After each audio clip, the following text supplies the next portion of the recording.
Fuera del ámbito religioso, la figura de Jesús ha suscitado y suscita todo tipo de controversia. Incluso no son pocos los que se cuestionan la existencia real de Jesús. El hecho de que los evangelios se escribieran bastantes años después de su muerte no ha contribuido precisamente a esclarecer el tema. Los evangelistas tuvieron que recurrir a tradiciones orales, adornaron esa imagen de Jesús con acontecimientos piadosos y trataron de ajustarlo a lo que los profetas, especialmente Miqueas, habían anunciado respecto al Mesías.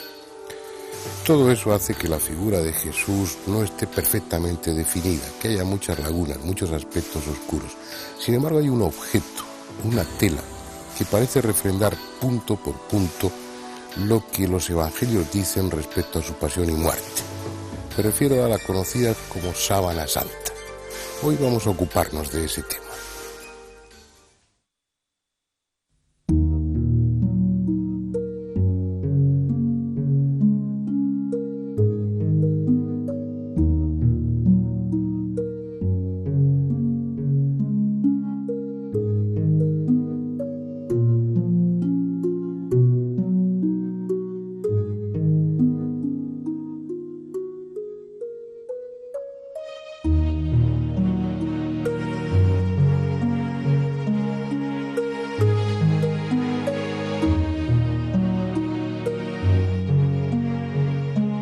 Por estas tierras anduvo hace más de 2000 años un hombre singular.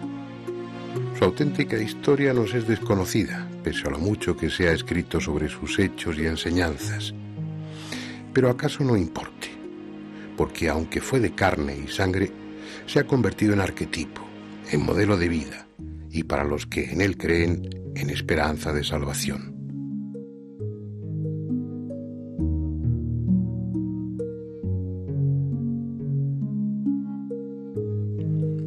Por lo que nos han contado, sabemos que nació en Nazaret y que murió aquí, en Jerusalén, cuando Poncio Pilato era el procurador de Judea. 20 siglos es mucho tiempo. La Jerusalén que ahora recorren peregrinos y turistas poco tiene que ver con la que conoció Jesús. La llamada Vía Dolorosa y tantos otros lugares que hoy visitan con veneración los creyentes, quizás valgan como referencia espiritual, como monumento conmemorativo.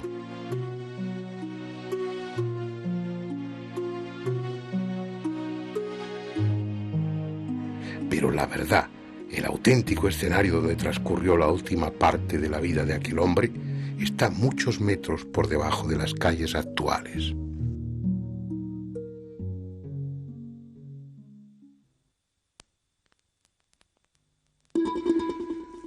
Es preciso entrar por el túnel que se abre a un extremo del Muro de las Lamentaciones y perderse por un laberinto subterráneo excavado entre ruinas de diferentes épocas.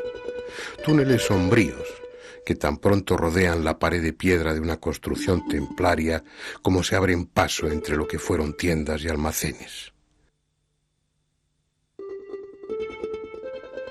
Un mundo enterrado en el que alternan angostos pasadizos con enormes salas abovedadas, cada vez más abajo, hasta encontrar el basamento del colosal muro que circundaba la plataforma donde se levantó el templo de Jerusalén.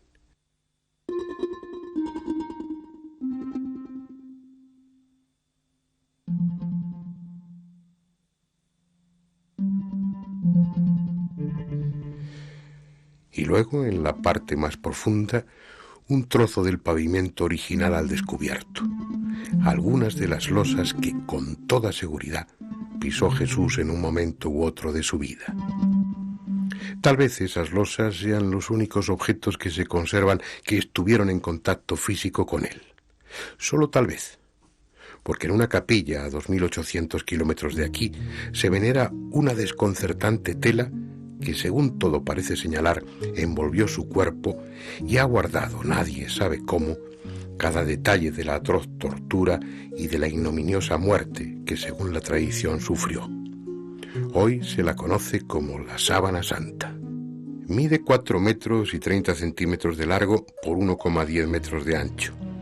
Y para muchos no hay duda de que se trata del sudario que envolvió el cuerpo de Jesús en su tumba.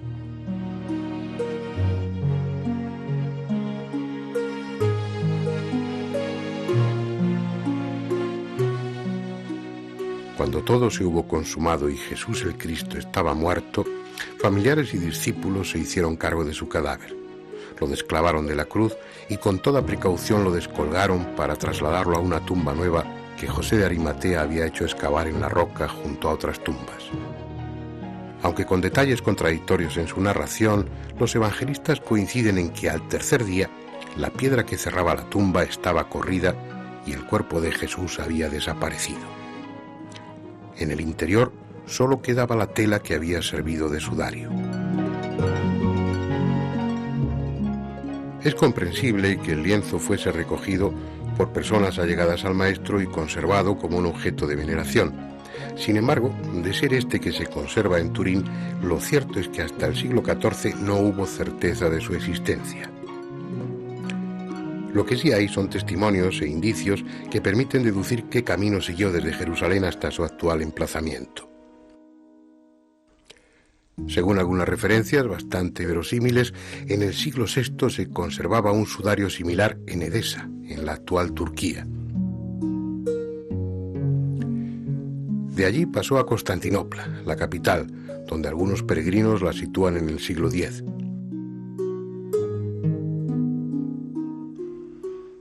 Durante las cruzadas, en el 1204, Constantinopla es conquistada y crónicas de la época afirman que el sudario fue requisado por Otón de la Roche, que se lo llevó a Francia.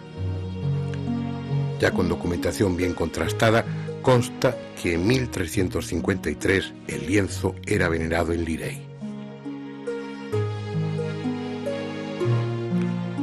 100 años más tarde, en 1453, el duque de Saboya la trasladó a Chambéry, donde fue objeto de culto hasta el año 1578, en que fue llevada a Turín, ciudad en la que desde entonces se conserva.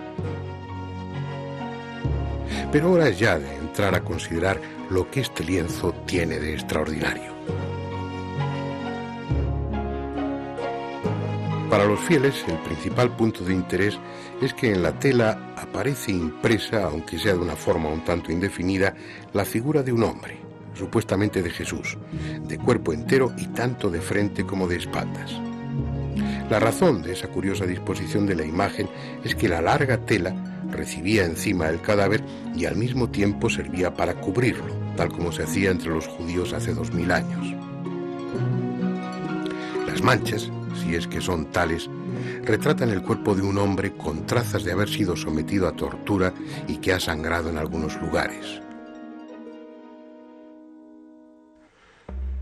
La observación de los detalles se ve dificultada por las quemaduras que sufrió el lienzo durante el incendio en 1532. En aquellos momentos estaba plegado y se quemó por un borde y una de las esquinas. Al desdoblarlo y extenderlo, la quemadura aparece multiplicada simétricamente a lo largo del lienzo. Un par de años después, las monjas clarisas trataron de reparar el daño con varios remiendos. Para evitar ese y otros riesgos, se conserva enrollado dentro de una lujosa urna, de la que solo se saca en señaladas ocasiones para extenderla sobre un bastidor y mostrarla a la veneración de los fieles. Fue durante una de esas ostensiones, la de 1898, cuando se le permitió al abogado Secondo Pía realizar varias fotografías del sudario. La sorpresa surgió cuando en su laboratorio reveló las placas. El rostro impreso en la sábana, que a simple vista tiene este aspecto, mostró su auténtico carácter en el negativo fotográfico. La misteriosa tela acababa de desvelar su secreto. Al invertirse lo claro y lo oscuro, apareció un rostro definido, real. El rostro de un hombre de cabello largo y barba con sereno semblante. En 1931 y 1934 se realizaron nuevas ostensiones de la sábana santa ante una enorme expectación. En esta ocasión fue un fotógrafo profesional, Giuseppe Henry, el encargado de tomar otras fotografías y verificar si aquella especie de milagro óptico de 1898 volvía a producirse. Y así fue. De nuevo en el negativo de las placas fotográficas volvió a aparecer el mismo rostro. No hay más que una explicación posible. Las manchas del sudario constituyen un negativo natural y es sólo al invertirse luz y sombra cuando puede verse la auténtica imagen. Algo imposible de concebir por un pintor antes de que se inventase la fotografía. Pero es que además no hubo pintor alguno. En esas manchas que retratan el cuerpo de un hombre por delante y de espaldas no hay rastro alguno de pintura. No existen ni siquiera indicios de pigmentos vegetales ni animales. Simplemente están ahí. Algo desconocido alteró la estructura de la tela para que esas manchas se formasen. Pese a esas extraordinarias características del sudario, tuvieron que pasar varias décadas antes de que se iniciara su investigación por los científicos. Primero fueron las fotografías en color, con luz ultravioleta y con luz infrarroja, realizadas en 1969, y luego la toma de muestras del tejido y de los residuos adheridos a él en 1973.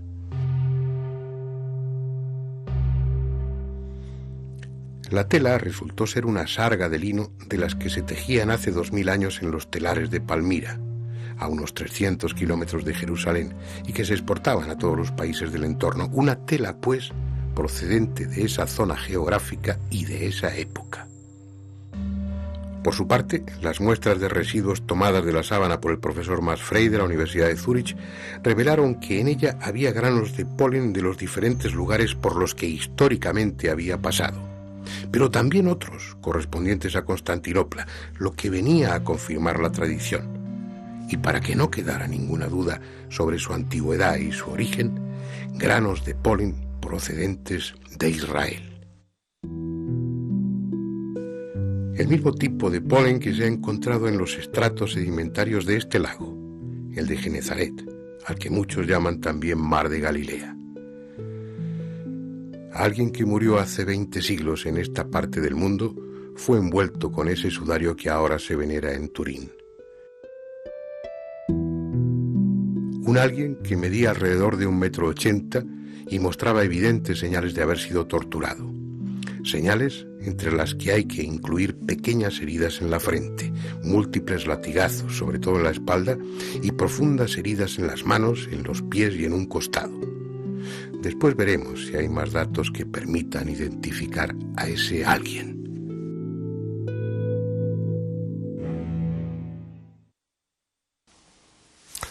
Y una de las primeras cosas que llama la atención es cómo la sábana santa aglutina o convoca en torno a ella personas de las más diversas profesiones, de las más diversas procedencias.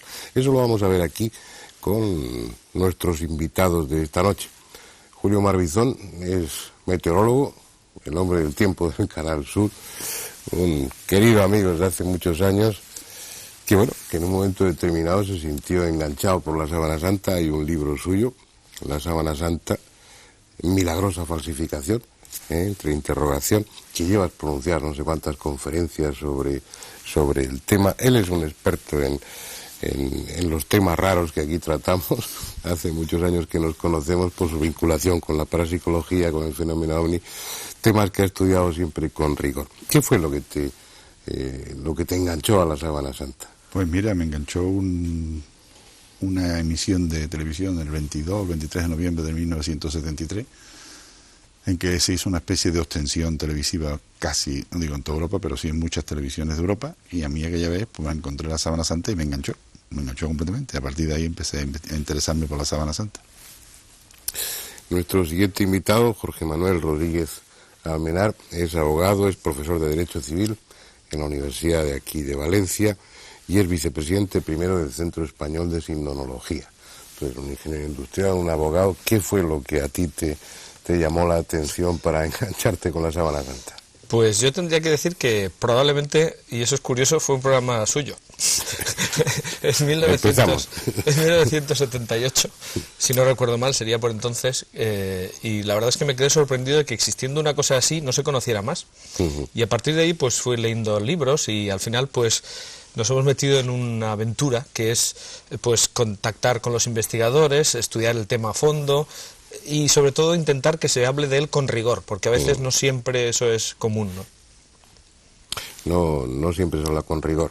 No, desgraciadamente se habla o a favor o en contra, muchas veces sin rigor, y es lo que hace que este tema, no se sabe por qué, se tome un poco a rechufla, cuando en realidad es un problema científico. Y desde ese punto de vista lo planteamos en la asociación nuestra, que es el Centro Español de Sindonología. Bueno, y desde la perspectiva lo vamos a contemplar hoy, y también desde la perspectiva afectiva, ¿por qué no? Y desde la perspectiva médica, porque nuestro siguiente invitado, José Delfín Villalain Blanco, pues también es amigo de hace muchos años, médico, forense, catedrático de Medicina Legal también en la Universidad aquí de Valencia, secretario de la Facultad de Medicina de Valencia, y también vinculado a la Sábana Santa. ¿Cómo y por qué? En mi caso, claramente, una deformación profesional a través de los estudios médico-legales y forenses. Al fin y al cabo es una imagen de un sujeto torturado, sometido a múltiples vejaciones, y además con toda la trascendencia que tiene como reliquia arqueológica y como elemento venerable, pues mucho más atractivo, naturalmente. Y entonces el estudiarlo desde el punto de vista forense creo que es algo tan apasionante que lo engancha a uno absolutamente.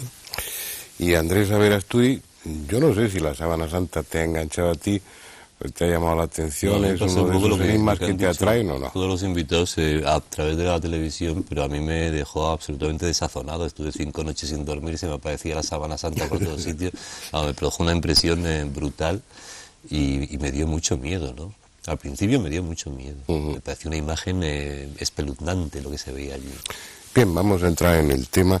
Hace unos momentos estábamos comentando que tal vez por afinidad con la figura que hay en la Sábana Santa, y con todo el respeto, los 4 que estamos aquí tenemos barba, ¿eh? ¿Ha sido pura casualidad o os habéis dejado la barba para venir a este programa? No, todos tenemos barba, pero somos 5, Oye, me llama la atención lo del Centro de Sindonología. Tú eres el vicepresidente primero, Jorge, tú también estás en el... Sí, y tú también estás vinculado con él. Aquí Andrés y yo somos los únicos que no estamos vinculados con el Centro de Sindonología. Pero si nos admitís, pues lo estaremos. A mí es un tema que la verdad es que me apasiona. ¿Por qué crear un Centro de Sindonología? ¿Cuándo se crea? ¿Qué es lo que os lleva a poner eso en marcha? Pues, hombre, es un poco lo que decía antes. El tema de la Sábana Santa está, yo creo que permanentemente en los medios de comunicación. Lo que ocurre es que la documentación que existe muchas veces no está al alcance de quien hace el programa, ¿no? Y muchas veces se dicen exageraciones, pero ya digo, tanto a favor como en contra.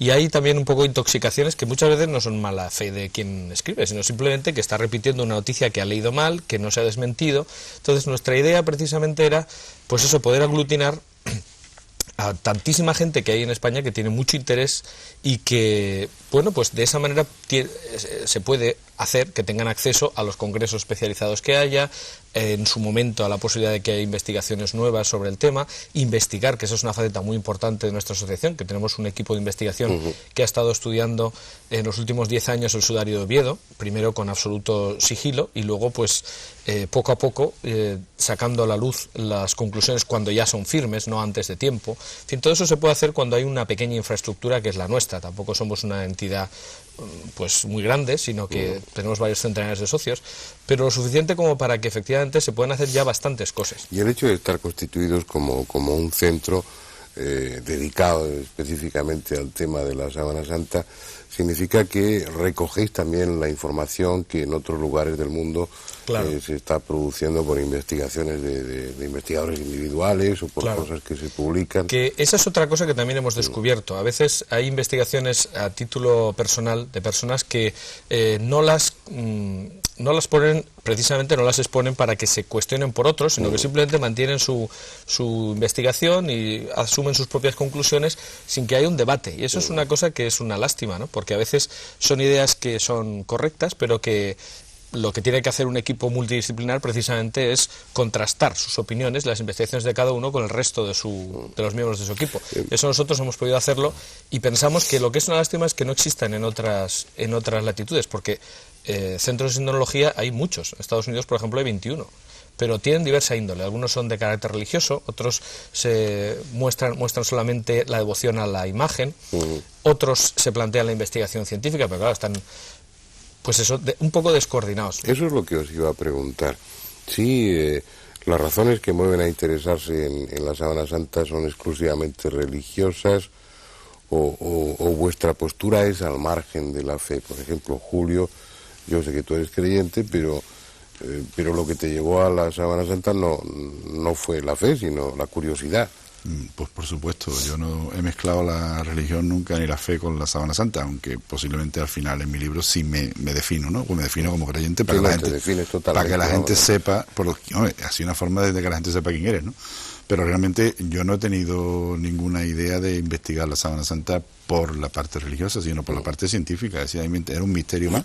Yo creo que sigue siendo uno de los grandes misterios que nos quedan en el final del siglo y que está ahí y que hay que investigarlo.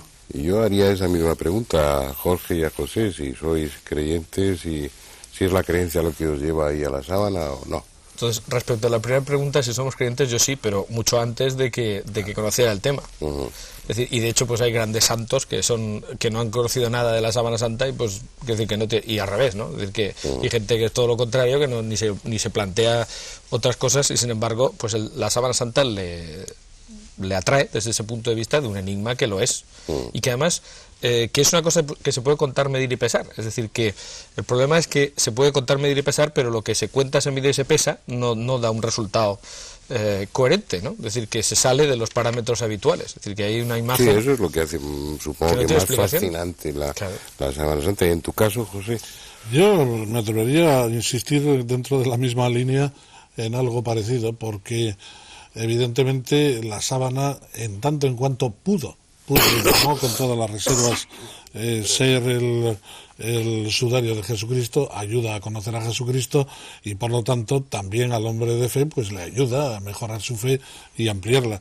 Pero es que aunque se demostrase que no fueran el sudario de Jesucristo, sería un objeto igualmente apasionante. Y de hecho lo estudian personas agnósticas y personas muy religiosas y personas medianamente religiosas. De hecho, ahí está la historia de la sábana que la transformó.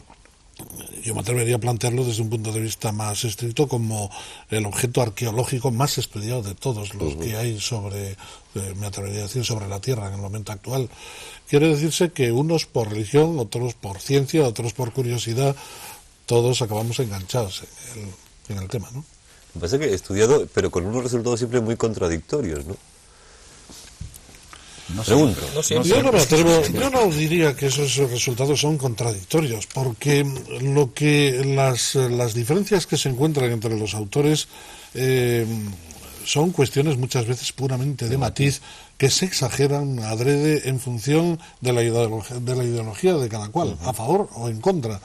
Y yo creo que muchas veces se crean falsas controversias.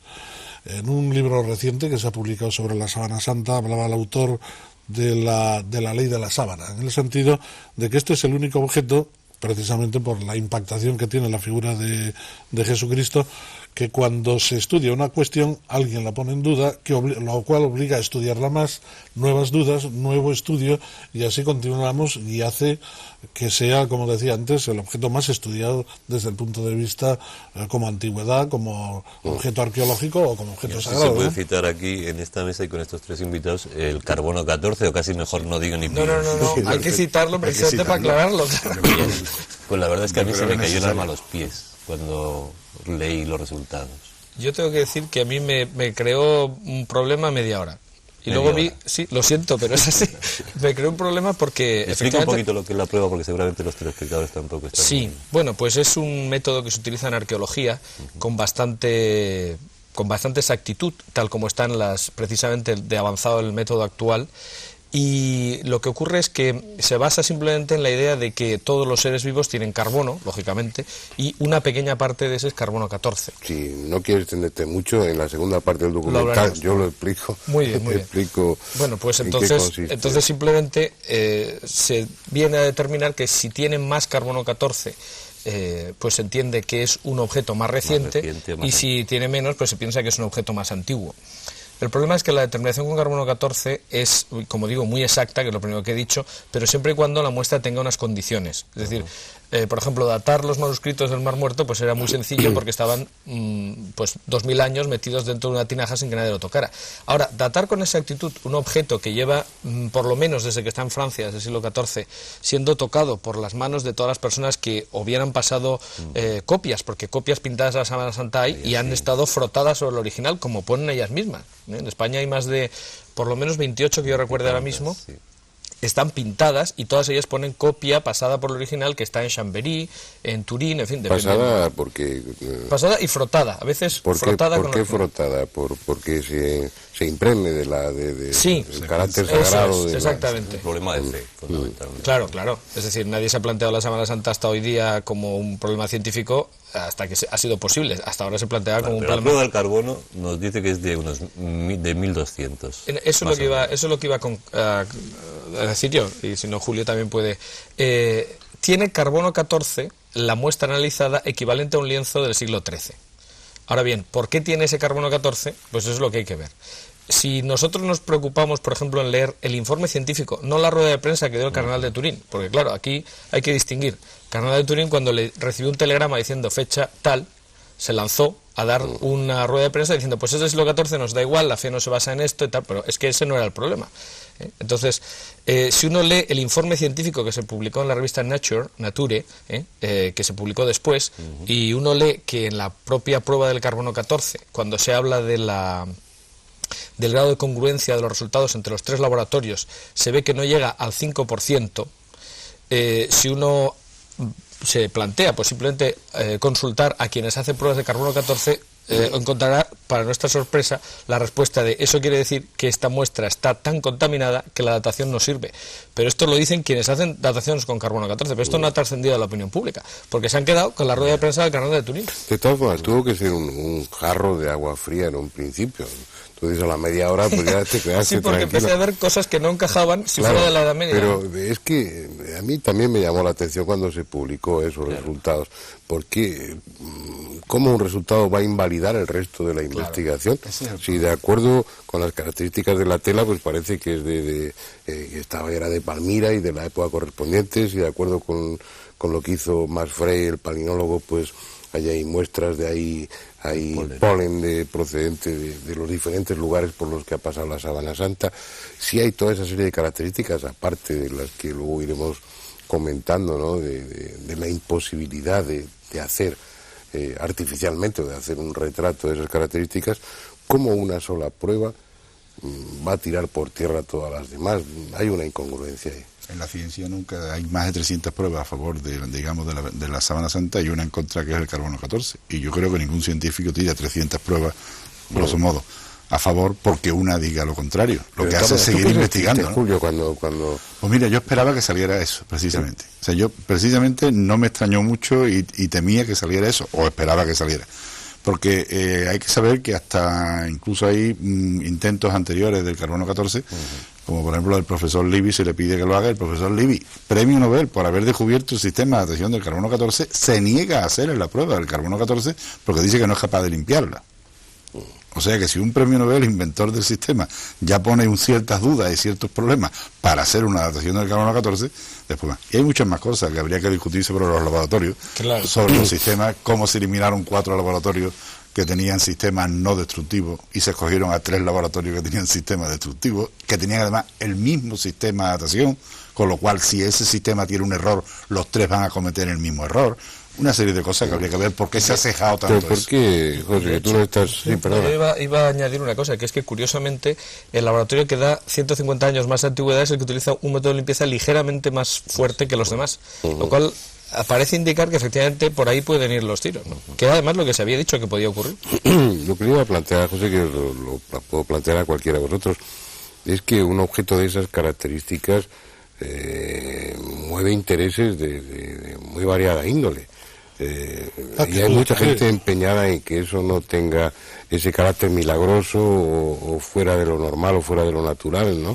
Y de hecho se vio inmediatamente en las reacciones determinada prensa o de determinados sectores, unos tocando a rebato y otros silenciando la noticia o matizándola y dando explicaciones, pero volvemos a lo mismo, porque detrás está, pues no sé, la figura de Jesús, que impacta mucho a unos por positivo y a otros por negativo. Yo estaba pensando, cuando preguntaste por la reacción, que yo no tuve ninguna reacción, porque no me dejó la medicina.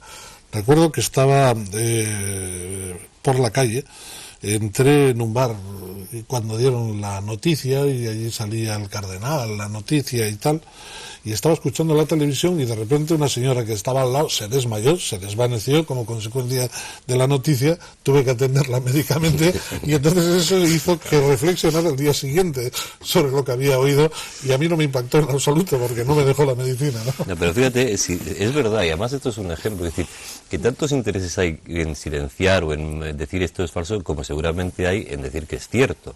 Entonces, esa es la duda. A mí cuando ya empecé a enterarme, os digo la impresión, el santo prepucio, el santo no sé qué. Entonces es cuando se te cae el alma a los pies. Aquí todo es santo, todo el mundo tiene un trozo de algo, todo el mundo guarda cosas. Entonces es cuando empiezas a dudar muy seriamente de casi todo, ¿no? Y ese es un poco el problema que se nos plantea. Bien. Pero puedo contestar, ¿verdad? No, santo prepucio. Bueno, imagínate. No esperéis a que yo pregunte, no iba a decir porque efectivamente eso es lo que se plantea a mucha gente. Claro, pero el problema está en que el punto de vista del siglo XX es totalmente distinto del de los siglos anteriores. Es decir, yo tengo, un criterio que me ha servido hasta ahora bastante bien en mi vida y creo que me seguirá sirviendo, que es que no hablar más que de lo que está estudiado. Es decir, que existan en distintos pueblos de España o del mundo reliquias que pueden ser algunas inverosímiles, pues, o sobre todo que se transmitan como reliquias inverosímiles, pues puede originar que si uno no sabe más que eso, diga, ¡hala, qué barbaridad! Pero claro, no es lo mismo, no se puede poner con el mismo rasero, no se puede juzgar una cosa que está efectivamente estudiada y estudiadísima, que otra cosa que es que no ha salido de un cajón y que a lo mejor se mantiene pues a saber por qué. Yo pondría un ejemplo que nos viene muy cerca, ya que estamos ahora mismo en Valencia, que es precisamente el de Liria. El San Miguel de Liria, pues San Miguel tiene una devoción enorme, ¿no? Entonces ahí se conserva un ala de la pluma del arcángel San Miguel, ¿no? Entonces uno dice, ¡hala, qué barbaridad! Bueno, pues si uno pregunta en Liria, todo el mundo sabe que es un ala, es una pluma del ala de una imagen del siglo medieval que efectivamente se destruyó, creo que en la Guerra Civil, y entonces queda una pluma metálica. Esto luego se ha transmitido fuera como que hay una pluma del ala del propio arcángel, y claro, eso es una barbaridad. La gente dice, ¡qué tontería! Pero la transmisión ahora. Claro, exactamente. Eso pasa muchas veces. Sí, yo me permitiría, hay otro ejemplo, cuando estuvimos estudiando el sudario de Oviedo, que es la reliquia complementaria de esta. ¿Por qué es complementaria? Ya ha salido un par de veces. Sí, cuando, me parece que es en el Evangelio de San Juan, en el capítulo 20, cuando se le comunica que no está el Señor en la tumba, Juan y Pedro salen corriendo, Juan llega primero, Pedro después, entran y ven los lienzos aplanados en el suelo y el sudario que había estado sobre su cabeza enrollado aparte. Quiere decirse que hay dos lienzos, o hay dos reliquias, o hay dos elementos complementarios porque pertenecieron al mismo cadáver y según la tradición este se encuentra en la Catedral de Oviedo. Y entonces el Centro Español de Sindonología organizó un equipo multidisciplinar para estudiar esto. Y a raíz de esto... ¿Y qué conclusiones el camarín, bueno, esto sería motivo para otra sesión semejante a esta, ¿no? Pues haremos otra. Si no te lo resumimos en un momento. Pero a lo que iba en relación a las reliquias, y ahí hay un relicario inmenso. Y a mí me sorprendió una reliquia que era leche de la Virgen María. Yo, por Dios, qué disparate, ¿no? Leche de la Virgen María, ¿quién se entretiene? Esto es un fraude.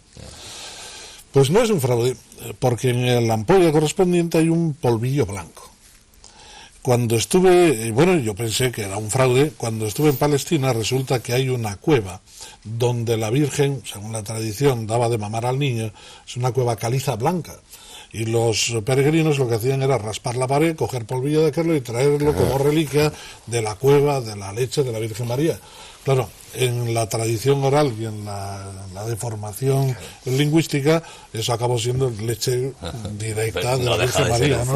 Que deja de ser pues, un despiste. Un fraude lleno de buena intención, pero un fraude. Estoy totalmente de acuerdo. Y esto es una cosa que se está haciendo y me parece muy bien por parte de la Iglesia el ir estudiando todas estas reliquias, determinando cuáles son ciertas, cuáles pueden ser ciertas, cuáles son falsas, para dejar. La reacción del obispo de Turín fue realmente lamentable, eso es cierto, ¿no? Porque fue como un tirar la toalla. ¿Cómo reaccionó? Me permití un momento, todavía con eso de la reliquia había un poquito más. Venga. Yo no me creo prácticamente ninguna de esas reliquias, te digo, no me creo ni los trozos de la cruz, había 27 cruces por lo menos que se caen. Y es más, habría uno que pensar hasta si se pudo un judío ser capaz de coger el lienzo funerario con el tabú que había. Luego tenía que ser posiblemente un discípulo no judío, que también lo había. Entonces, que hasta ese momento, hasta eso nos podía plantear dudas, decir, bueno, pues no me puedo creer que esto haya durado, si no fuera por la ciencia. Es decir, que a todo eso le apoya la ciencia. Dice que la ciencia, después, estudiando esto, nos dice que es posible que fuera. Y eso es lo que a mí me inclina. ¿Me explico? No, sí, ese es el problema, pero la ciencia lo que dice es que ahí estuvo un cuerpo que dejó impregnada. ¿Ese cuerpo corresponde a Jesucristo?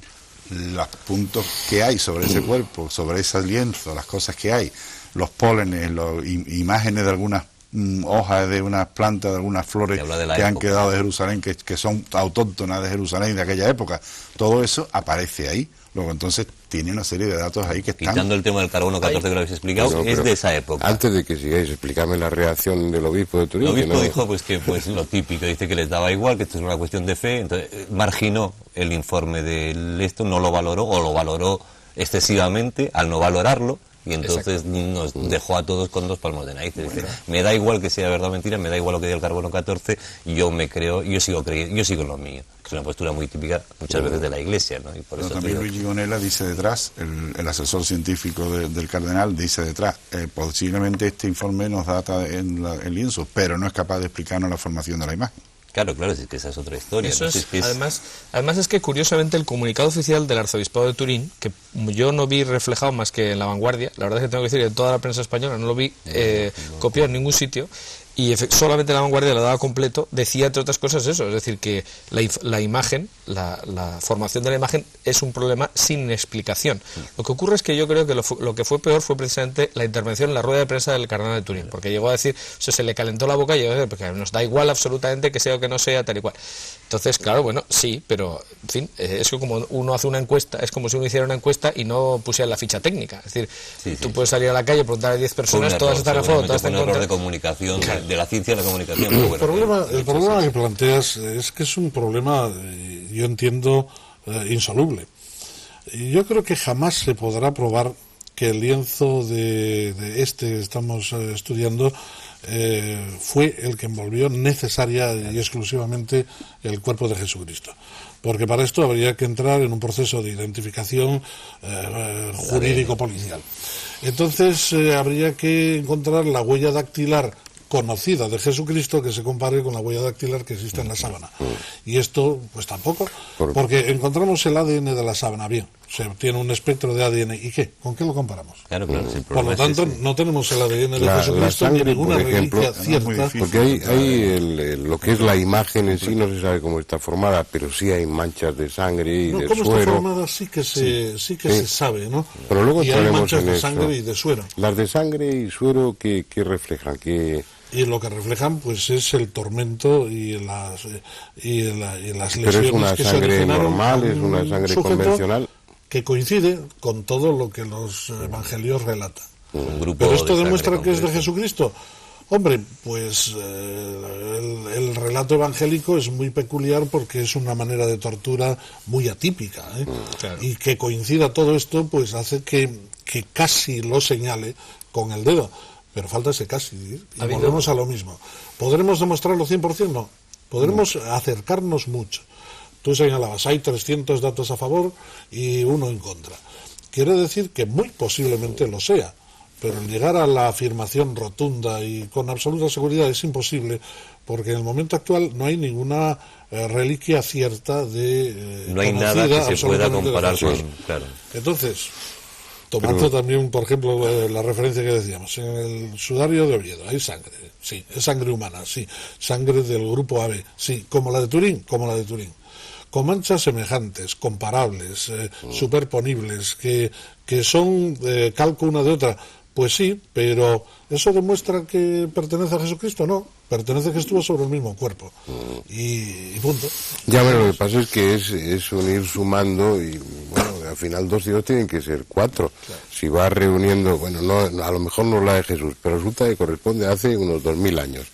Tiene toda una serie de características que la identifican con ese lugar y con esa época.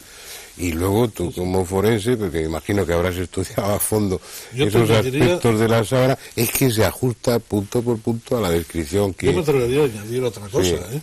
Si en lugar de tratarse de Jesucristo se tratara de Cleopatra o de Napoleón o de Julio César, en este momento todos dábamos por hecho que era el sudario de estos personajes, pero está Jesucristo detrás y con él naturalmente todas las implicaciones que arrastra y que hace que los que estén a favor sigan estando a favor y los que estén en contra pues sigan buscando argumentaciones en contra. Ya, hombre, pero crucificados en aquella época hubo muchos.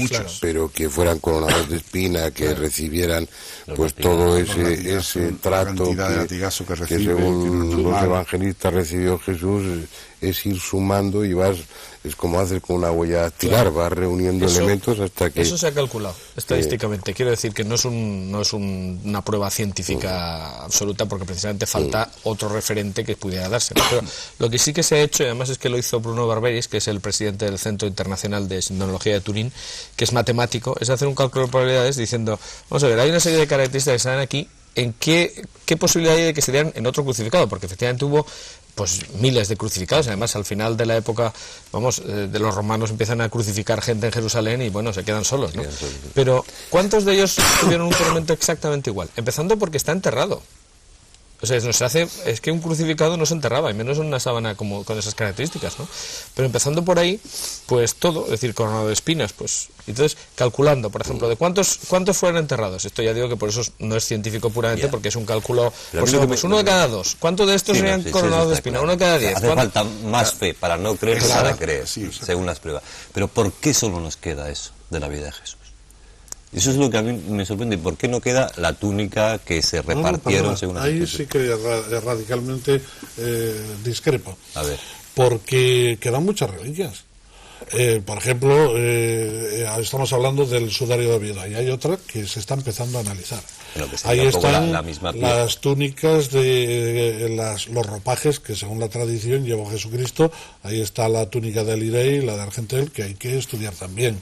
Existen pues no sé, clavos, espinas, la propia cruz, toda una parafernalia de reliquias reales y falsas que hay que estudiar naturalmente, y es que el estudio ha comenzado ahora. Y lógicamente para conocer la personalidad de Jesucristo tampoco deberíamos de limitarnos solo a la... No, yo esto es al margen de la fe de cada uno, más, eso está claro, ¿no? Quiere decir que aquí nadie se cuestiona lo que se crea cada uno y todo lo demás, sino simplemente el hecho científico, digamos, de la sábana, ¿no? Que verdaderamente es que es demasiado impresionante para creértelo. Y yo lo reconozco así, es decir, a mí me cuesta creérmelo por lo fuerte que me resulta, por lo impactante que resulta, ¿no? La figura de 1,90 teóricamente, ¿no? Un poquito menos. Bastante menos. Bastante. ¿Cuánto medía? Por eso yo titulo el libro como título. Si es una falsificación es más milagrosa que si es de verdad. Es más difícil hacer la falsificación que sea. Mucho más difícil hacerlo. Hay, precisamente sobre la altura... Sí, hay muchos datos. No, iba a decir que hay diversas medidas.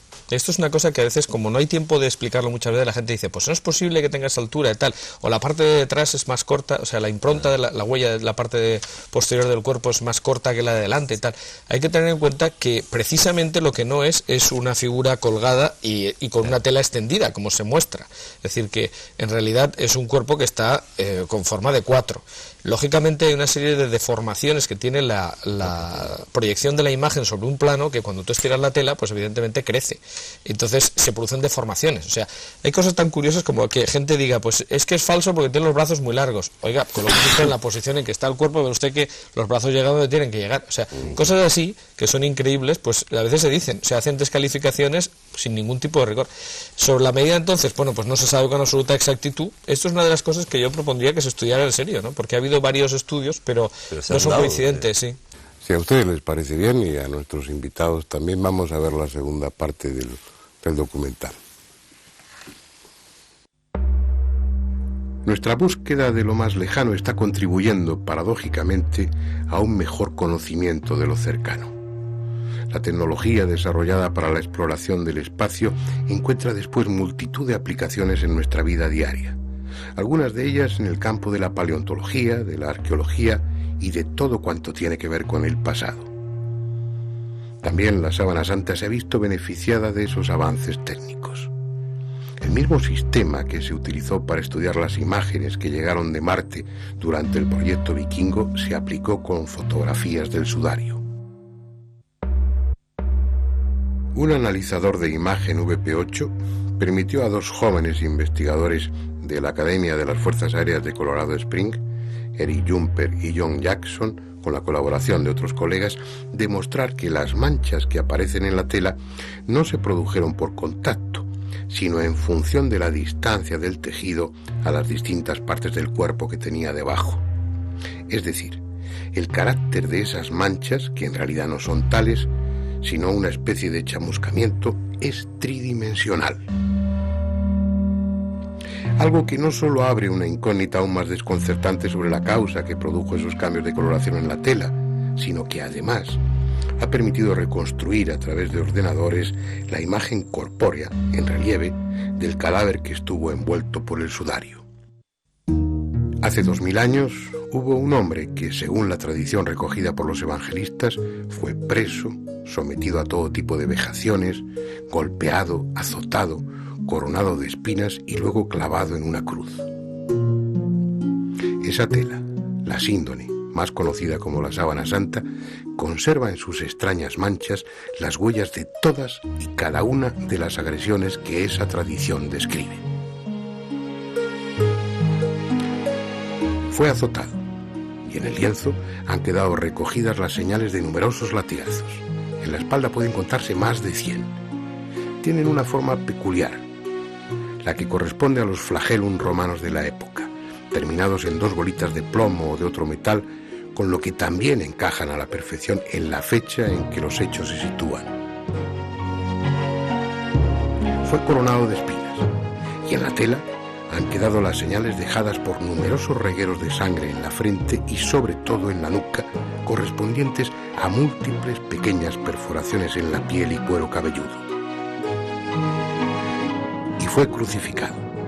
Tal vez sea esta la imagen más conocida de Jesús, su representación habitual, 1000 veces repetida en todas las épocas y en todos los estilos, y siempre con el mismo error: sendos clavos que atraviesan las palmas de sus manos. Algo piadosamente aceptado, pero anatómicamente imposible. En esa posición, sin otra resistencia que los músculos y la piel, las manos se desgarrarían hasta desprenderse del madero. El único lugar lógico para clavar los clavos es en la muñeca, entre los huesos del carpo, en el llamado punto de Destot, lo que impediría el desgarramiento. Exactamente en el mismo lugar donde aparece la mancha de sangre en la mano que, superponiéndose a la otra, quedó impresa en el lienzo. Otra incomprensible coincidencia, a no ser que la tela sea lo que dicen que es. Solo hay un argumento en contra de su autenticidad, solo uno. Sin embargo, para los escépticos es más que suficiente. Ese argumento es el resultado de la datación por el carbono 14 que se hizo con pequeños trozos de la tela en 1988. El carbono 14 es un isótopo de carbono que se forma en las capas altas de la atmósfera y está presente en el aire, en el agua, en las rocas. Los seres vivos, desde los microbios hasta las plantas y los animales, lo estamos incorporando a nuestro organismo durante toda la vida.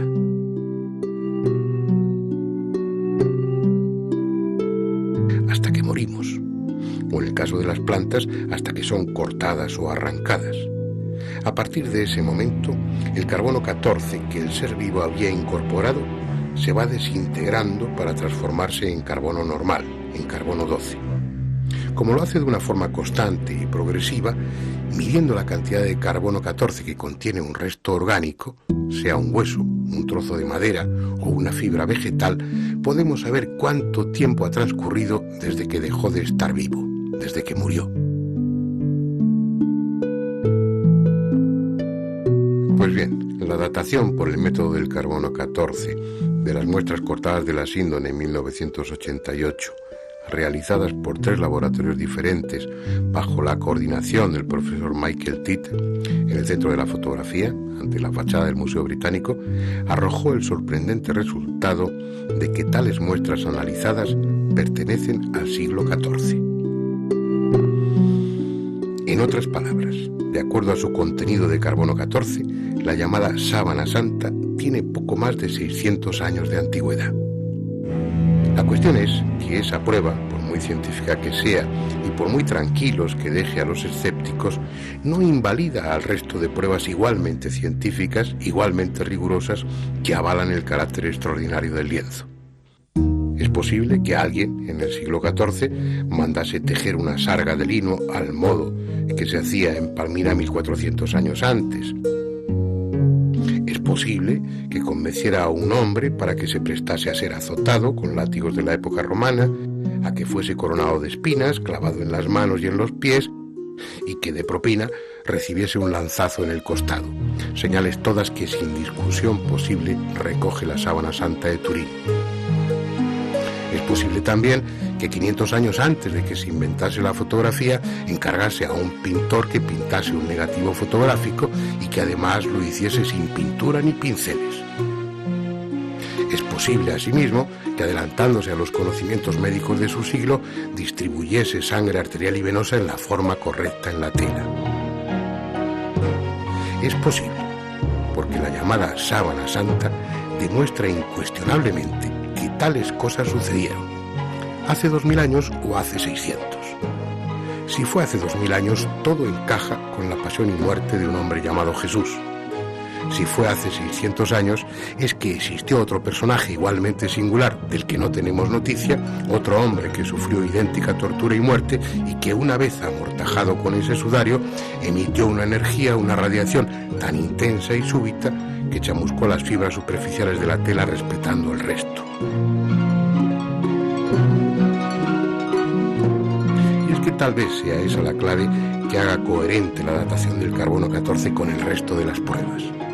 Al ir eliminando las posibles causas que habrían podido producir la imagen del lienzo, en este momento la única que prevalece es la de una energía no calorífica, emitida de dentro a afuera, que oxidó la celulosa del tejido y lo rejuveneció con un aporte masivo de neutrones.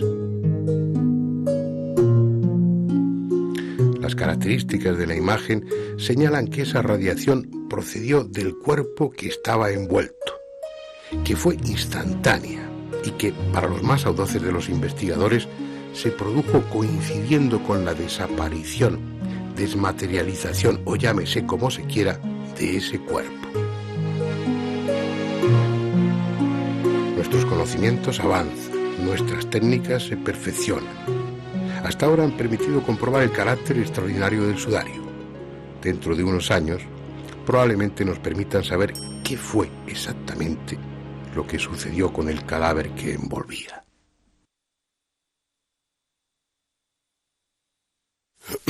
Bueno, continuemos con el coloquio. Hay aspectos. Una cosa que me llama la atención, que es que no veo publicado o no se alude con la frecuencia que yo imaginaría o que pienso que debiera hacerse a un trabajo en Montpellier, me parece, de Jean-Baptiste Renaud. Yo lo publiqué en una revista que dirigí hace años, en Espacio y Tiempo, que me parece que eso me lo mandó la agencia Europa Today o algún... Uh-huh. Y este hombre había hecho una prueba, porque uno de los problemas que no ha salido en la primera parte, pero bueno, ya se comenta en el documental, es que no son manchas, no es pintura, no se sabe realmente cómo se ha producido esa imagen. Entonces este hombre lo que hizo fue someter una tela a un bombardeo de radiación de protones y de neutrones. El hombre hizo una serie de cálculos de tal manera que con un bombardeo de protones y neutrones conseguía una oxidación de la celulosa que daba ese color al lienzo, y al mismo tiempo el bombardeo de neutrones lo que hacía era rejuvenecer la tela. Es decir, y tal como sostenían los ingenieros, esos colaboradores de la NASA, los primeros que hablaban de la tridimensionalidad, me parece, de la imagen, sugerían que esa imagen se formó estando el cuerpo levitando. Yo no sé hasta qué punto eso es defendible o no, pero... No hace falta que levite. No hace falta que levite. Pero sí que se formó por una brusca emisión de energía. Esa es la teoría que se mantuvo en los años 70, efectivamente, por el equipo Sturp, que fue el que investigó la naturaleza de la imagen, ¿no? Estos científicos, que la gente llama de la NASA, porque algunos efectivamente pertenecían a la colaboraban NASA, lo que hicieron fue ir descartando otras posibilidades, y efectivamente plantearon la posibilidad de que algún tipo de radiación pudiera producir una imagen semejante a la de la síndone. Esto es lo que hizo Jean-Baptiste Guinaudot, que en Montpellier, pero hay que tener en cuenta que, claro, no con un cadáver. Es decir, lo que ha hecho simplemente son unos circulitos. Entonces, claro, ante eso, pues siempre se puede plantear qué es la contra, ¿no? Y por qué tiene que haber aquí una emisión de neutrones, ¿no? Hombre, porque lo que tiene que haber es una emisión de algo. La imagen se formó de alguna manera. Y si no está pintada, no son manchas de sudor, no son... que la tela está como tostada, da esa impresión. ¿Sí? La conclusión es que algo se produjo allí debajo, dentro de esa tela, una emisión de algo que chamuscó o tostó la... Tú lo has dicho con toda llámalo como quieras. ¿Qué es lo que...? Chamuscamiento superficial... como si alguien hubiera... ¿Qué pasa? ¿Que ese cuerpo tenía una fiebre, soplete, ¿no? ¿Tenía fiebre muy alta el cuerpo? ¿O qué? Pero tiene que ser una radiación puntiforme, enormemente intensa y con una serie de peculiaridades. Yo dejaría a los técnicos, porque eso ya trasciende de la medicina, pero una serie de particularidades, sobre todo determinadas por la finura del detalle de la imagen, que no la puede producir las radiaciones conocidas. Por eso se van a las radiaciones atómicas o lo que sea. Cualquier foco que emite una radiación lo emite en todos los sentidos, y si produce una imagen va a ser una imagen difusa. Y sin embargo la imagen de la Sábana Santa tiene una precisión que con los tratamientos de imagen no solamente permite ver el cuerpo en relieve, sino los reguerillos de sangre, detalles de la piel levantada, las escoriaciones, con una precisión que ya quisiéramos muchas veces reproducir en la mesa de autopsias mediante la fotografía. Eso es lo que quiero, saber lo que opináis. De los científicos en ese momento, de los técnicos que la estudian, yo creo que es la correcta, ¿no? Puede ser una radiación desconocida para la ciencia, que quizá algún día conozcamos, que quizá algún día. Luego entonces no hay por qué asimilarla ni a protones ni a neutrones, sino algo para nosotros desconocido, precisamente porque no somos capaces de reproducirla. El problema es que en el momento que fuéramos capaces de reproducirla ya no sería desconocida. Toda la física actual se mueve en función de las 4 energías básicas conocidas. Y ninguna de ellas conocida por nosotros. Conocidas y que al nivel de la física actual, evidentemente. Y ninguna de ellas es capaz de producir ese chamuscamiento. Bueno, pues vengan físicos y explíquenmelo, porque yo no lo sé. No están aquí los físicos, pero sí estáis vosotros, a ver, ¿qué pensáis? Pues yo añadiría además otra cosa, y es que curiosamente, y esto es otro detalle que precisamente porque se ha publicado en inglés y en España se ha publicado poco, y en ello estamos nosotros, ¿no?, intentando que se haga, pues precisamente uno de los detalles que llama mucho la atención es que en algún sitio se pudo levantar costras de sangre que hay en la tela, y se vio que debajo la degradación de la celulosa del lino, que es lo que forma la imagen, la impronta, pues no existe. Es decir, debajo de la sangre la tela está bien. Eso quiere decir que antes ha llegado la sangre a la tela que se ha producido la imagen. Eso es mucho más difícil y prácticamente para un falsificador lo haría imposible, ¿no? Es decir, aparte de que, y eso lo puede decir muy bien Delfín, pues hay sangre arterial donde tiene que ser sangre arterial, sangre venosa donde tiene que ser sangre venosa, y las heridas están como tienen que estar. Aparte de eso es que además estas han tenido que llegar a la tela antes de que se forme la imagen, porque han sido capa que ha impedido que ésta se forme sobre la tela en esos puntos. Es decir, Entonces, que lo primero sí fueron las manchas reales, físicas, contacto. de suero, de sangre, y después el fenómeno que produjo la imagen. que Pero tendría ¿qué que ser- fenómeno fue? Tendría que ser un fenómeno instantáneo, casi como una explosión, ¿no? Teóricamente. Algo instantáneo, por supuesto. Eso es, Eso- no fue una cosa que No, se no, fue no, no, no. haciendo día a día. Tiene que ser algo de décimas de segundo De décimas de o segundo. menos. ¿Por El qué? equivalente sería pues como un flash, un flash exactamente, muy un flash. intenso ¿Pero por qué? ¿Por de qué? una energía desconocida hoy por hoy. ¿Por qué? También desconocido. Ojalá pudiera repetirse en el laboratorio. Pero digo que A pesar ¿por qué de los deducís, intentos- José, por qué deducís que tuvo que ser algo instantáneo, una especie de flash, Porque y no un hubiera- proceso que duró unas horas, Porque por hubiera ejemplo? afectado a fibras más profundas en la tela, cosa que no ocurre, puesto que el hilo de lino tiene entre 150 y 200 fibras de lino, y hay afectadas 3 fibras nada más, superficiales. Luego, entonces realmente hubiera afectado mucho más, hubiera O sea, se penetrado hubiera mucho quemado, más, más que hubiera sido más chamuscarse, hubiera sido una penetrante, quemada. Penetrado mucho más en el penetrante. tejido, ¿no? Esto es algo plaf, instantáneo, un flash. ¿Qué? y yo añadiría que... Venga, hombre. Si lo déjame- supiera, No, no, si lo no, supiera. no, es que eso es una pregunta que no tiene respuesta, porque es que resulta que Si la yo ciencia... no digo que me deis una respuesta Es un problema, tajante, pero- metodológico. Es que resulta que la ciencia actual funciona a base de repetir el fenómeno. Esa es la base de la ciencia moderna, es decir, el método empírico. Si nosotros no somos capaces de reproducir el fenómeno, no podemos decir Hombre, que se ha sí, hecho pues. así. Podemos estudiar las características de la imagen, que es lo ¿Quieres que hicieron ponemos los un americanos. anuncio, señor que emita energía, que venga para prestar Claro, es que, investigación? claro, ese es el problema. Es decir, estos 100 años que se viene estudiando la sábana santa, nadie, ni los que están a favor ni los que están en contra, han conseguido una imagen igual. Con lo Claro. cual nadie puede decir que se ha hecho así, porque nadie la ha hecho. Es decir, y el que lo diga, pues está haciendo una pirueta en el aire.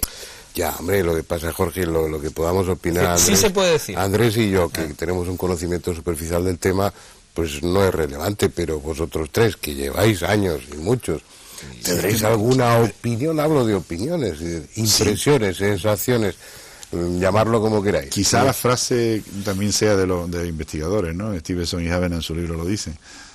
Allí hubo un cuerpo al que le ocurrió algo extraordinario. Vale. Pero vamos a ver, entonces descartamos, No se me había ocurrido. que eso ocurrió durante la muerte. Teóricamente tendría que ser durante la resurrección, ¿no? Sí, Eso sí, es ya nos así. metemos Si en es terreno Jesús de religioso. Nazaret, Ya, sí, tú ves, ya religioso, sí. empezamos. Claro, es que si no, Sí, no eso se es la explica. raíz, Tú ves, ya empezamos. Claro, es Eso que no lo el explica. aspecto sugestivo, Andrés, es que, por lo que han estudiado los forenses, entre ellos, de fin, eso engancha, es que, por eso.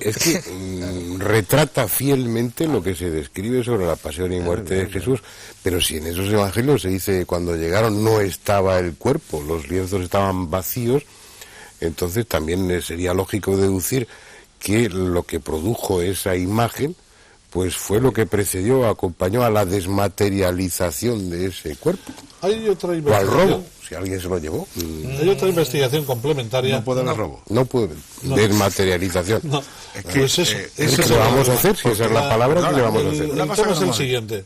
Hay un investigador, está discutido y se está llevando, investigando por ahí, que ha demostrado que en la parte de atrás del dorso, las imágenes son unas imágenes que corresponden a la piel, a las lesiones de la piel.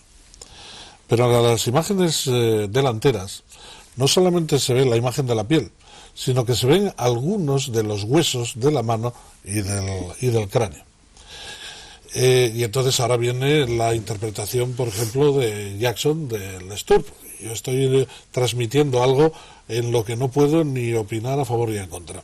Para que esto se produjera, en el momento de producirse el flash, la sábana, la parte de arriba que envolvía el cuerpo, tenía que estar cayendo a través del cuerpo y desplomándose al fondo, lo cual todavía hace más complicado y más misterioso el problema. Pero Es sí decir, explicaría Pero la esto, levitación. yo no me atrevo a decirlo, pero es una de las tesis que están Sería circulando como una y que especie, concuerda. como una especie de tomografía, ¿no? Exactamente. Por lo pronto, Eso. entonces se produce el flash y en ese flash, al no tener consistencia el cuerpo, la sábana cae, atraviesa el cuerpo y aparecen imágenes de la piel y de los huesecillos de la mano, del maxilar y de los dientes del Hay del además, esa teoría lo que tiene es una ventaja y es que explica la ausencia de laterales.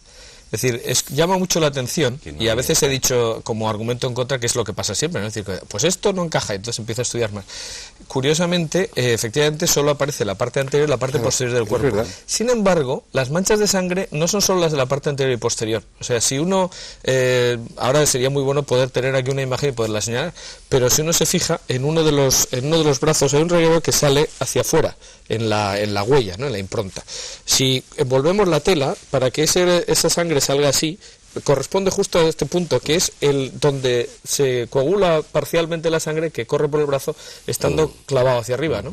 Entonces, esta mancha de sangre nos muestra que la tela sí estaba sujetando los laterales, y sin embargo, porque se ha tenido que llegar ahí por contacto, sin embargo no está la imagen del cuerpo del lateral, es decir, solamente está las manchas de sangre y luego la impronta anterior y posterior. Esta teoría, claro, Eso es por ahí va un poco la idea de, esta teoría explicaría esto, que no tiene explicación. Y lo de robar el cuerpo que tú decías, que digo, es bastante difícil porque hay un problema. Hemos dicho que las manchas de sangre se producen antes de la imagen. Se secan y se pegan al cuerpo. Y no están rotas. Eso lo sabe un médico mejor que yo. Presentan una nitidez perfecta. Si tú separas una tela con una mancha de sangre de un cuerpo, eso se resquebraja, se rompe, pierde su forma, su nitidez. Allí no la pierde. Y dentro de la investigación, ¿en qué punto estáis ahora mismo? ¿Vosotros como asociación o cómo está en la investigación? Es decir, ¿cuánto queda por descubrir o ya no se va a descubrir nada más?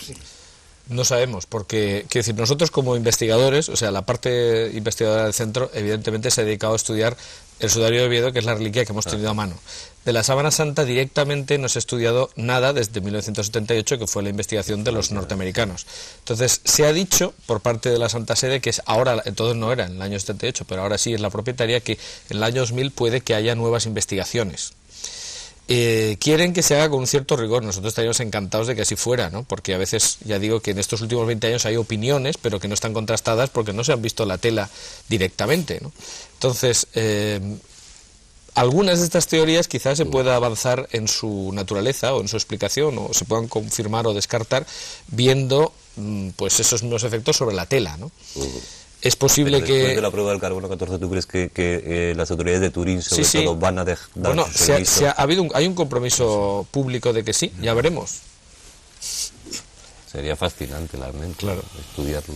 Bueno, de hecho, yo creo que podríamos adelantar que el Centro Español de Sindonología y el equipo que investiga el sudario de Oviedo va a presentar un proyecto de investigación a las autoridades de Turín a ver si nos permiten acceder a la sábana. ¿Y en qué basáis eso?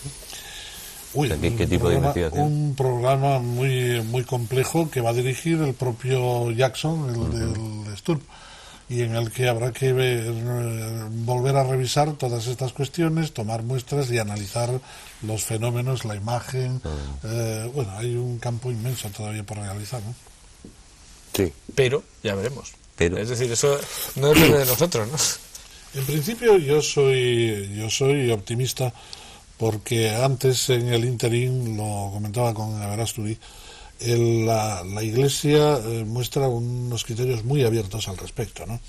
En Oviedo, por ejemplo, nos han dado toda clase de facilidades, y el propio obispo ha dicho que a lo que salga y que lo publiquemos libremente, que no hay cortapisas y que naturalmente lo único que nos pide es que hagamos un trabajo serio, y nada más. ¿El sudario de Oviedo responde a las mismas características por lo que lleváis estudiado que la sábana santa o no? Bueno, puede responder, y parece que sí, y ya al nivel que estamos, desde luego, no es solamente una casualidad, puede corresponder al mismo cuerpo, porque hay manchas que son superponibles. Lo que ocurre es que el sudario es lo que tiene que ser, es decir, es una tela que se utiliza para tapar la cabeza del ajusticiado.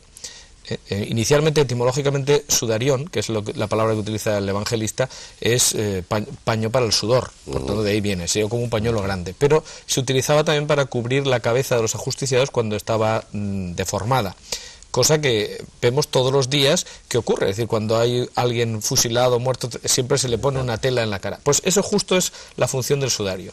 Entonces sabemos que en el caso de Jesús sí existió esa tela, estaba para evitar que cayera sangre de la nariz y de la boca entre el traslado entre la cruz y el sepulcro. Una vez en el sepulcro, el sudario se quitaba, se dejaba enrollado en un sitio, dice el evangelista, ¿no? En otro sitio, pero no dentro de la sábana. Entonces lo que ocurre es que, claro, si es el mismo cuerpo el que ha producido las mismas manchas, algunas tienen que coincidir, no todas, porque sería prácticamente imposible, no es una fotocopia, ¿no? No hay imagen, porque la imagen se ha producido después en la sábana, Claro. pero sí que siguiendo los dobleces que el sudario sigue manteniendo, porque el lino, si no lo planchas, mantiene las arrugas, y además se ha tratado siempre con mucha veneración, y yo creo que incluso con un poco de asco, porque algunas de estas cosas pueden haberse guardado simplemente porque se han guardado, es decir, porque no se pueden tirar. En la mentalidad hebrea la sangre contiene el alma, entonces tampoco se puede tirar, pero produce impureza. O sea, el problema que tendrían que tener los apóstoles con el caso de la sábana o del sudario debía ser terrible. ¿Qué hacer? Pero bueno, lo cierto es que la tela que está en Oviedo pues tiene unas características que corresponden con lo que dice la tradición, que es el sudario.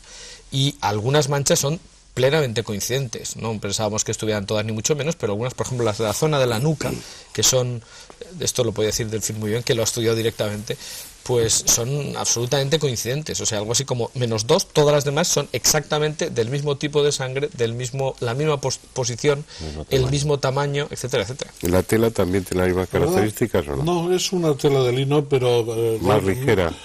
Un pañuelo y además burdo, ordinario, ¿no? Mientras que la sábana tiene es una sábana fina, muy bien elaborada. Estaba yo pensando a propósito de esto, que probablemente fue uno de los impactos más grandes que he recibido, y he recibido muchos a lo largo de mi vida profesional por razones obvias, porque cuando llegué a Oviedo a ver aquel trapo sucio, arrugado, unas manchas como de café con leche, esto es una mistificación burda del medieval, se tomaron unas muestras y yo, absolutamente descreído, entre comillas, me las llevo al laboratorio, monto el microscopio y lo primero que hago es encontrarme un rosario de hematíes, de glóbulos rojos, en el campo del microscopio. Recuerdo que se me erizó el pelo, el vello del cuerpo, recogí aquella muestra, la metí en la caja fuerte, cerré y dejé aquello 15 días porque a ver qué hacía, naturalmente. Un lienzo que tradicionalmente envolvió la cabeza de Jesucristo, que tenía sangre, por lo tanto, teóricamente podía ser de Jesucristo, tampoco podía tratarse de una manera así a la buena de Dios, ¿no? Y entonces, a raíz de pasados esos 15 días, se empezó ya con la investigación en serie y se pudo comprobar que era sangre humana, sangre del grupo AB, sangre que se emanó por la nariz y por la boca de un hombre que estuvo colgado alrededor de 1 hora, que luego estuvo de bruces aproximadamente otra hora, que tiene en la parte de atrás una serie de punturas lineales producidas con sangre de naturaleza vital, no post-mortem, etcétera, etcétera, de tal manera que llega un momento en que volvemos a la misma situación, concuerda, y además tanto en la imagen como en la morfología, localización de las manchas, vemos que concuerda con los relatos históricos, evangélicos, arqueológicos. También aparece polen de Palestina, que no sé qué pinta en Oviedo, toda una serie de datos que parecen apuntar en este sentido, ¿no? Incluso lo que se está ahora en el tema del sudario de Oviedo es estudiando la documentación histórica, que parecía que había simplemente relatos, lo que contó el obispo Pelayo, etcétera, o sea que lo que se conserva en la catedral, pero resulta que es que el investigador nuestro que está trabajando en ese tema se ha dedicado a bucear en un montón de bibliotecas que teóricamente tendrían que tener algo, y lo ha encontrado. Hay referencias no solamente en España, sino en Francia también, recogiendo el itinerario histórico, o sea, hasta el punto de que este resultado de su investigación no está presentado todavía, pero él nos ha dicho que es que ya no se puede hablar de tradición, o sea, hay una documentación riquísima y en muchos sitios, ¿no?, que hablan de la llegada del Arca de las Reliquias a España y entre ellas en los distintos enunciados, las listas que se hacen en el sudario. Bueno, lamentablemente se nos ha terminado el tiempo. Como ustedes han visto, al margen de la fe o de la creencia, la Sábana Santa es un objeto apasionante, ¿no? Yo creo que habría tema para seguir hablando mucho más tiempo. Pero han salido a lo largo de este debate unas cuantas cosas que probablemente hagan que volvamos en otra ocasión a hablar del sudario de Oviedo. Yo creo que también se lo merece, y de otras posibles sábanas santas, no tan verosímiles o tan fiables como estas que estamos mencionando, pero que bueno, que reflejan una tradición y que probablemente nos sirvan para situar históricamente mejor ese lienzo. Pues nada más, hasta la próxima semana, en la que estaremos de nuevo aquí con otro tema que espero que sea también de su interés. Gracias. y hasta la próxima semana.